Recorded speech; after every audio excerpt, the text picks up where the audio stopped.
Aku awal mulanya kena itu di tahun 2016, tapi aku itu sebenarnya terdiagnosis kankernya itu tahun 2017, cuma ngerasa sakitnya mulai dari 2016. Jadi waktu sakit pertama kali tahun 2016 itu nggak langsung terdeteksi bahwasanya itu kanker. Jadi udah ke beberapa dokter, baik dokter umum maupun dokter spesialis, udah di MRI juga, itu didiagnosisnya awalnya lower back pain atau bisa dibilang syaraf kejepit. Jadi kan orang sering banget tuh kalau misalnya saya olahraganya itu weightlifting, memang nge-gym. Jadi itu cukup sering, kemungkinan kenanya juga cukup tinggi kalau misalnya orang yang sering nge-gym gitu kan. Dan itu juga udah ke beberapa dokter, jadinya ya aku yakin dan menjalani pengobatan untuk pengobatan lower back pain. Tapi lower back pain-nya itu nggak kunjung sembuh. Jadi dari tahun 2016 pertengahan, itu saya ngerasa sakitnya juga waktu pulang dari Vietnam, memang waktu traveling. Nah, awalnya saya pikir ya karena saya olahraganya weightlifting, terus habis itu waktu itu adventure kan, jadi travelingnya tuh bukan yang kayak nyantai-nyantai gitu. Jadi karena saya pikir kecapean juga, digabung itu semua, terus diagnosisnya juga beberapa dokter udah kayak gitu, ya udah saya jalanin, dan sampai bulan Desember nggak sembuh, dan itu ada denjolan di leher waktu itu. Nah, saya udah bilang ke dokternya yang waktu itu menangani saya, dok ini nggak sekalian dicek. Nah, dokternya itu lebih fokus ke lower back pain-nya itu dulu, jadi dia bilang lower back pain-nya ini dikelarin, menurut dia kayak satu-satu gitu, lower back pain-nya ini dikelarin, baru nanti kamu saya rujuk ke internis. Baru Desember itu nggak kunjung membaik, jadi udah dirujuk ke internis dan baru dicek secara komprehensif. Waktu itu internis belum bisa menyimpulkan kalau nggak dibiopsi. Jadi saya dibiopsi sama dokter bedah, habis itu ada tes namanya histolimfoma atau itu pewarnaan bahasa awalnya. Baru Januari komplit tuh tesnya. Saya juga di scan-nya itu nggak cuma MRI, jadinya saya melalui namanya PET scan. Kalau bedanya MRI dengan PET scan itu kan menilai aktivitas sel juga. Nah, jadi pas banget waktu PET scan-nya keluar, itu hasilnya itu memang ada denjolan juga di lower back pain saya, di lower back saya. Tapi ternyata itu bukan bantalan yang mencipit syaraf, tapi tumor, sehingga itu merupakan kanker. Jadi waktu 2017 itu baru firm bahwasanya saya menderita kanker kelenjar getah bening stadium 4. Ya, kanker kelenjar getah beningnya kalau udah stadium 4, kanker apa? Kalau udah stadium 4 itu tandanya udah menyebar ya, kurang lebih biasanya ke lebih dari 2 organ. Nah, in my case sih udah ke seluruh tubuh, jadi salah satunya udah ke tulang belakang. Jadi yang bengkak-bengkak di leher itu juga merupakan kelenjar getah bening. Jadi menurut dokter memang kanker kelenjar getah bening itu merupakan pembelahan sel yang abnormal, dan itu ada di getah bening, which is mempengaruhi imun sistem kita atau mempengaruhi daya tahan kita, karena kelenjar getah bening itu fungsinya untuk kayak pertahanan pertama untuk manusia dalam memerangi penyakit. Ya pastinya lah ya manusiawi. Kalau saya sih lebih ke campur-campur ya. Jadi ada rasa kaget, rasa sedih, marah, kecewa. Dan kenapa ada rasa kecewa? Karena saya itu dulu healthy lifestyle banget, bahkan sampai sekarang. Jadi gak cuma olahraga rutin, tapi saya no alkohol, terus habis itu no smoking juga, terus jarang begadang.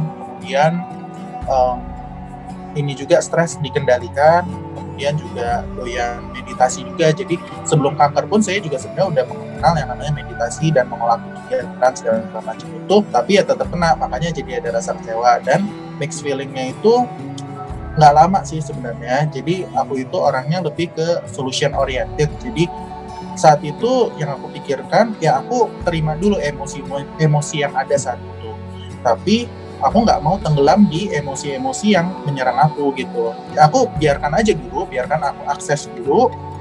Kemudian setelah itu aku mikir apa yang bisa aku lakuin. Karena kalau misalnya aku prinsipnya kalau cuma tenggelam doang dan aku nggak melakukan apa-apa ya nggak ada gunanya.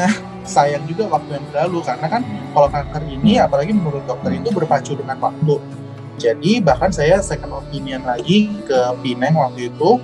Dokternya bilang, kamu kenapa nggak cepet-cepet di kemo? Karena kalau misalnya makin lama dibiarkan, dia akan makin multiply. Lagian dia itu ada yang namanya percepatan peluang kanker. Jadi mungkin kanker awalnya kalau dibiarin ya dia kecepatan bertumbuhnya tuh kayak let's say mobil deh cuma 10 km per jam gitu ya. Tapi kalau misalnya dia dibiarin terus, karena kan dia replikasi terus, nanti lama-lama jadi 20 km, lama-lama jadi 50 gitu kecepatannya. Jadi makin lama dia akan makin cepat bereplikasi dan merusak tubuh. Jadi harus cepet-cepet diobatin. Waktu itu sih kayak gitu. Jadi aku langsung mikir apa next step yang bisa aku lakukan. Dan pengobatan kanker itu kan ada beberapa jenis. Apakah aku mau memilih medis, apakah aku mau memilih alternatif, atau aku harus second opinion dulu. Jadi intinya aku memikirkan next step apa yang aku harus lakukan. Gitu. Tapi aku rasa lebih nggak lama ya ketimbang orang kebanyakan kalau kita tarik secara general. Karena aku setelah dapet itu mungkin down momennya kayak cuma semalam itu doang, udah dari situ aku besokannya langsung memikirkan langkah apa yang aku harus ambil. Dan itu juga terjadi dalam serangan mental dan fisik yang luar biasa. Jadi waktu itu juga fisiknya tuh udah parah, jadi nggak cuma mental aja yang kena aku kaget segala macam, tapi memang fisiknya waktu itu udah sangat memprihatinkan. Aku udah batuk terus habis itu juga gatel seluruh badan, lower back pain-nya itu juga parah banget. Jadi sampai aku kalau jalan itu aja juga susah.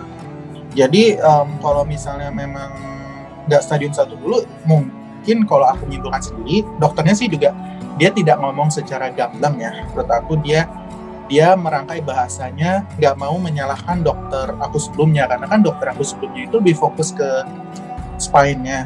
Jadi kalau menurut dokter aku, ini dia kemas ya, tapi intinya ya gara-gara dari awal itu pengobatannya nggak tepat. Jadi kan waktu ketahuan bahwasanya itu memang kanker, jadi udah stadium 4. Karena mungkin kalau misalnya dari Juli atau Agustus saya udah secara komprehensif tesnya, ketahuan itu kanker, mungkin nggak langsung stadium 4. Tapi karena udah dibiarkan selama itu, apalagi pengobatannya juga nggak tepat, dan aku sempet operasi minor juga, which is kan kalau operasi minor itu tumornya diganggu, jadi kalau itu makin merangsang lagi, kan banyak pembengkakan di dalam tubuh, even for take a breath gitu, itu agak, kalau tarik nafas kan gimana sih, diafragma kita kan ada ngembang gitu ya.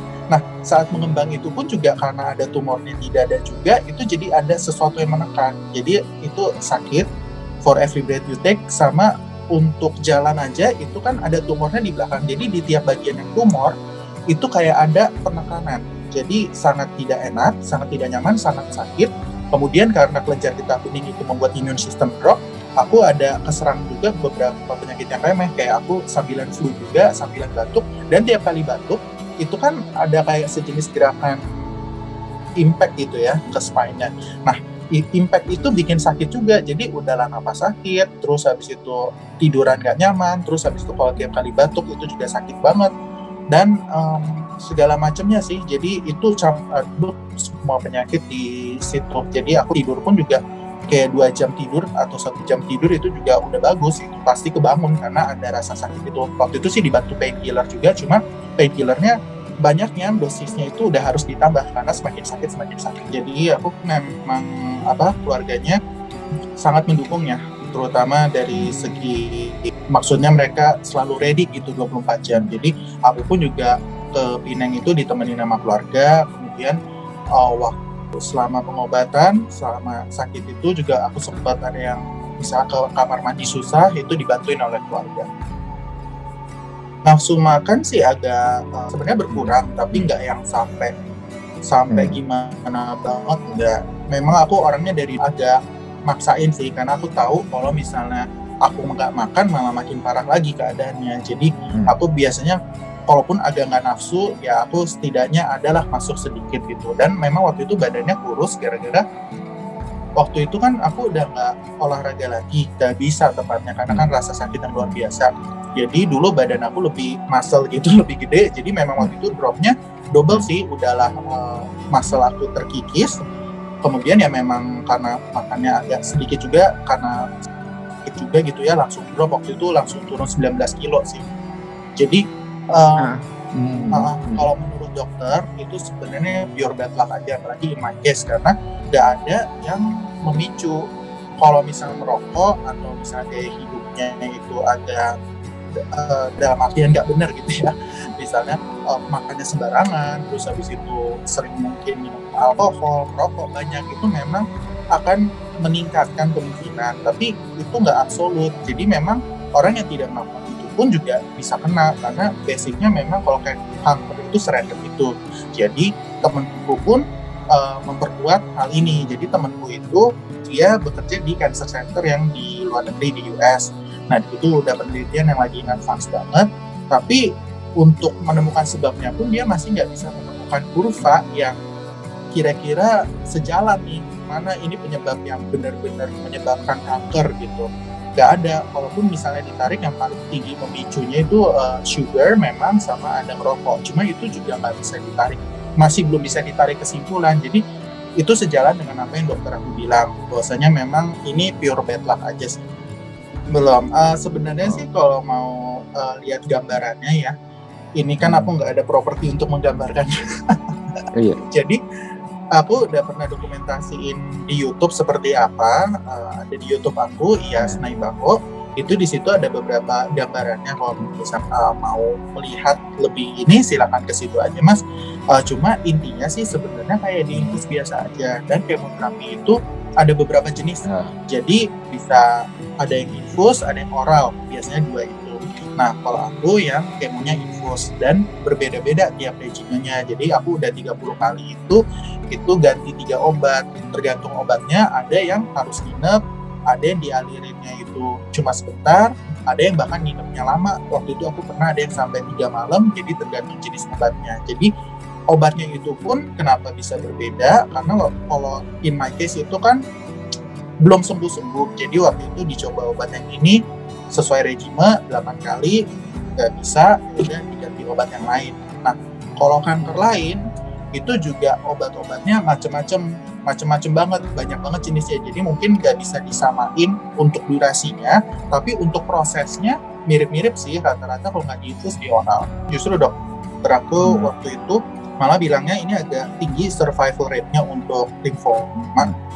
Jadi untuk kanker itu yang paling tinggi setahu aku untuk survival rate-nya salah satunya limfoma. Yang paling rendah survival rate-nya itu brain cancer sama leukemia kalau nggak salah. Nah, kalau ini karena survival rate-nya tinggi, waktu itu dokterku cukup yakin dengan kemo 1 kali obat aja itu juga bisa. Tapi ternyata bandel nih, tetap stadium 4 sampai sekarang udah 4 tahun lebih, udah jalan 5 tahun. Jadi udah ganti obat macam-macam segala macam itu juga. Ya dokterku sih kebetulan orangnya dia tipe yang optimis ya, jadi nggak ada bilang kamu tinggal berapa lama lagi, nggak, tapi dia lebih ke, dia juga nggak memvonis bahwasanya aku pasti sembuh, nggak, tapi dia lebih bilang bahwasanya ini kemungkinan untuk survive-nya tinggi, lebih ke situ dia ngedrive. Sekarang sih saya konsentrasi ke imunoterapi aja, itu minimal saya melakukan 35 kali, dan saya sekarang masih baru 4 kali, nanti next yang kelima itu setelah lebaran tanggal 21 Mei. Ya, imunoterapi itu dengan kemoterapi cara kerjanya. Jadi kalau kemoterapi itu aku jelasin biar comparable ya. Jadi kalau kemoterapi itu dia lebih kayak menyerang semuanya, Mas. Jadi ibarat kata Mas bayangin kayak dibom gitu. Dibom. Jadi kalau dibom itu kan misalnya satu pulau dibom atom ya kena semuanya kan. Baik itu misalnya musuh-musuh yang jahat ataupun misalnya army kita yang baik di situ. Bayangin kayak gitu aja kalau kemoterapi. Kalau imunoterapi, misalnya di pulau itu lagi berantem nih, ada musuh, ada tentara kita misalnya. Nah, imuno itu lebih memperkuat tentara kita. Namanya juga imuno kan, berarti kayak immune system kita kayak diperkuat lagi. Nah, jadi tentara-tentara kita itu diperkuat untuk memerangi si musuh ini. Gampangnya sih itu. Nah, tapi kalau agak bahasa medis, jadi imunoterapi aku itu nama obatnya Keytruda, dia akan membloknya PDL1 sehingga imun sistem kita yang udah diperkuat ini bisa jadi sel kanker itu sering sembunyi gitu di PDL1. Ibarat kata kalau di pulau itu mereka punya goa-goa persembunyian. Nah, tapi dengan imunoterapi ini goa-goa persembunyiannya itu diblok, jadi si musuhnya itu tuh nggak bisa sembunyi di situ, dan imun sistem kita yang diperkuat itu bisa menyerang sih. Jadi aku ngomongin sebelum pandemi dulu ya. Sebelum pandemi aja itu udah terganggu banget gara-gara untuk kerja aja aku sering minta izin ke rumah sakit, itu udah pasti. Dan ada yang kalau kayak radiasi itu harus dilakukan setiap hari. Jadi satu hari itu aku minimal kayak cuma setengah hari doang, dan itu waktu itu kan aku udah 55 kali radiasi. Dan radiasi hanya buka di saat hari biasa. Otomatis ya kerjaan aku harus minta izin kan. Kemudian untuk kemoterapi juga setelah kemo itu otomatis badan drop. Meskipun aku sekali lagi nggak seperti orang kebanyakan dropnya. Jadi aku up-nya itu lebih cepat. Jadi kalau orang lain mungkin bisa drop let's say 5 hari, aku biasanya tuh 3 hari aja udah up lagi. Jadi biasanya memang lebih cepat dari orang, tapi tetap aja itu mengganggu. Nah, hubungan dengan teman pun juga otomatis, karena di sini aku posisinya imunnya drop. Bahkan sebelum pandemi aku udah direkomend untuk pakai masker. Jadi masker dan isolasi mandiri itu it's not a new thing for me karena memang udah dari sebelum pandemi. Nah, apalagi setelah pandemi. Setelah pandemi lebih terganggu lagi. Memang aku sekarang jatuhnya work from home dan memang aku diprioritaskan. Kenapa? Karena kan kantor paham dan mereka mengerti lah bahwasanya aku imunnya itu lebih rendah, sedangkan yang imunnya lebih rendah aja atau let's say orang normal itu kan sekarang ketularan aja kan. Jadi aku lebih dijaga lah sama kantor aku diprioritasin untuk work from home. Cuma ya itu, aku jadinya lebih terisolasi mungkin dibandingin orang kebanyakan. Jadi aku rute sekarang pergi itu benar-benar cuma rumah sakit. Kadang-kadang kalau ke grocery store itu juga kadang-kadang kalau butuh banget aja. Jadi aku jarang banget. Dan kalau sekarang kayak orang-orang udah pada nongkrong, ya aku belum sih. Kadang-kadang aku juga kalau terpaksa aja, misalnya harus dine in karena aku dari rumah sakit itu lama, kemudian udah jamnya makan, terus nanggung kalau pesen juga lama gitu ke rumah sakit. Jadi waktu pulang aku mampir ke restoran, tapi itu pun biasanya yang stand alone gitu restorannya. Tapi intinya sih semuanya sangat terganggu sih. Jadi untuk terus menjalani hidup gini, aku orangnya lebih fokus ke masa sekarang. Jadi ya udah, karena aku nggak terlalu lagi mengkhawatirkan akan masa depan. Bukan berarti tidak memikirkan sama sekali, tapi kalau menurut aku rata-rata orang itu kenapa jadi drop, dan kalau misalnya kena cancer gitu, misalnya mereka tuh jadinya berkepanjangan, itu karena mereka masih memikirkan rasa takut akan masa depan, dan itu belum terjadi. Contohnya kenapa banyak yang downnya itu bahkan berminggu-minggu, berbulan-bulan, sampai ada nggak berani periksa karena mereka takut akan kematian. Padahal kan mereka juga belum meninggal gitu loh. Nah, tapi mereka udah saking takutnya, dan itu akhirnya mereka nggak bisa bergerak gitu. Jadi yang bikin aku lebih semangat, aku nggak ada menuju target aku pengen sembuh atau apa, keinginan ada. Tapi ya jelas aku lakukan apa yang bisa aku lakukan saat ini, dan aku menikmati apa yang aku miliki saat ini. Jadi metode pendekatan akan menghadapi suatu hal yang berat, apakah itu penyakit kronis atau misalnya masalah finansial, itu tiap orang berbeda-beda. Jadi menurut aku kenalin dulu diri kamu, sehingga kalau kamu mengenal diri kamu akan tahu mana nih metode yang cocok buat kamu. Kadang-kadang orang itu nyontoh tapi dia belum kenal diri gue tuh cocok apa enggak. Paling gampang misalnya masalah makanan aja deh. Makan sushi misalnya enak, tapi kan nggak semua orang suka makan makanan mentah. Sushi atau sashimi kan ada yang mengandung mentahnya misalnya kan. Tapi gara-gara hits, gara-gara viral, gara-gara orang itu menikmati, orang lain menikmati, ditiru, terus dipaksain just for the sake. Orang itu cocok kok, enak makan sushi kok, ya udah gue masukin aja gitu sushi. Padahal nyoba boleh, tapi jangan diterusin kalau misalnya memang nggak cocok. Kalau misalnya ternyata cocok, oh iya benar sushinya enak atau enggak sashiminya enak, ya udah lanjutkan, berarti metode tersebut cocok atau makanan tersebut cocok. Jadi dalam menghadapi hal ini juga sama, kenalin dulu diri kamu. Kalau misalnya memang nggak suka atau metode tersebut doesn't work for you, ya jangan dilakukan. Nah, jadi kalau pesan aku sebagai orang yang be present atau hidup di masa sekarang tanpa terlalu mengkhawatirkan masa depan, pesan aku adalah nikmatilah apa yang kamu miliki sekarang. Jadi nikmatilah hidup selama saat ini kan masih ada, karena saat ini miracle. Kalau aku boleh ambil quotes, yesterday is history, tomorrow is mystery, but today is a present.